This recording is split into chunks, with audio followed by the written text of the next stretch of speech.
যুক্তরাষ্ট্রে নতুন একটি রাজনৈতিক দল গঠনের ঘোষণা দিয়েছেন বিশ্বের শীর্ষ ধনী ইলন মাস্ক।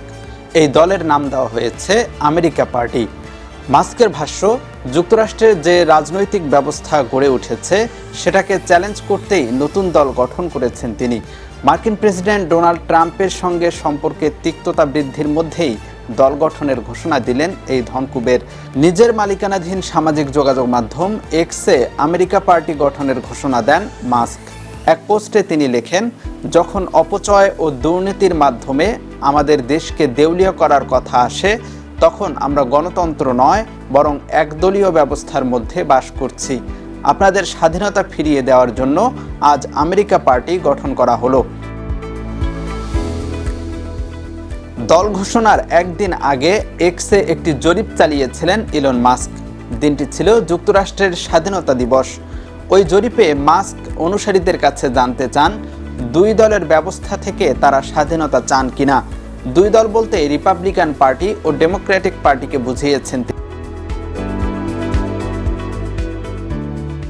মাস্কের ওই জরিপে হ্যাঁ বা না এর মাধ্যমে মতামত জানানোর সুযোগ ছিল এক্স ব্যবহারকারীদের।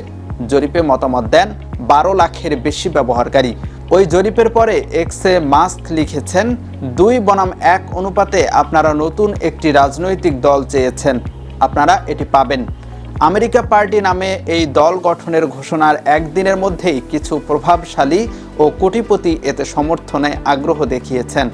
সোশ্যাল মিডিয়া প্ল্যাটফর্ম এক্সে দেওয়া এক পোস্টে মাস্ক বলেন, এই দল হবে দুই প্রধান দলের বাইরে স্বাধীন একটি প্ল্যাটফর্ম। পোস্টটির প্রতিক্রিয়ায় মার্কিন কোটিপতি মার্ক কিউবান ও সাবেক হোয়াইট হাউস উপদেষ্টা অ্যান্থনি স্কারামুচি ইতিবাচক সাড়া দেন এবং সম্ভাব্য পদক্ষেপ নিয়ে আগ্রহ প্রকাশ করেন। উল্লিখিত পোস্টে মাস্কের ঘোষণাকে ইমোজি দিয়ে স্বাগত জানান মার্ক কিউবান। পাশাপাশি তিনি জানান, তিনি সেন্টার ফর কম্পিটিটিভ ডেমোক্রেসির সঙ্গে কাজ করেন এবং দলটি যেন নির্বাচনে অংশ নিতে পারে সেজন্য প্রার্থিতা অনুমোদনের আনুষ্ঠানিক প্রক্রিয়ায় সহায়তা করতে পারেন। অন্যদিকে স্কারামুচি এক্সে লিখেছেন, তিনি মাস্কের সঙ্গে দেখা করে বিষয়টি নিয়ে আলোচনা করতে আগ্রহী। স্কারামুচি 2017 সালে ডোনাল্ড ট্রাম্পের প্রথম দফার প্রেসিডেন্ট মেয়াদে মাত্র 10 দিন হোয়াইট হাউসের যোগাযোগ পরিচালক হিসেবে কাজ করার পর বরখাস্ত হন। পরে তিনি ট্রাম্প বিরোধী অবস্থান গ্রহণ করেন এবং 2024 সালের মার্কিন প্রেসিডেন্ট নির্বাচনে জো বাইডেন ও কামালা হ্যারিসের প্রতি সমর্থন জানান।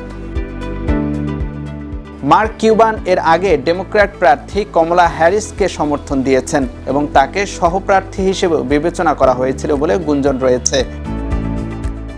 দেশের নাম্বার 1 ট্রেডিং অ্যাপ নিফটি ফার্স্টে পাচ্ছেন ট্রেডিং এর সব সুবিধা, dual exchange access, company analysis, portfolio তৈরি করা সহ আরও অনেক ইউনিক ফিচারের সাথে ট্রেড করতে ডাউনলোড করুন এক্ষুনি।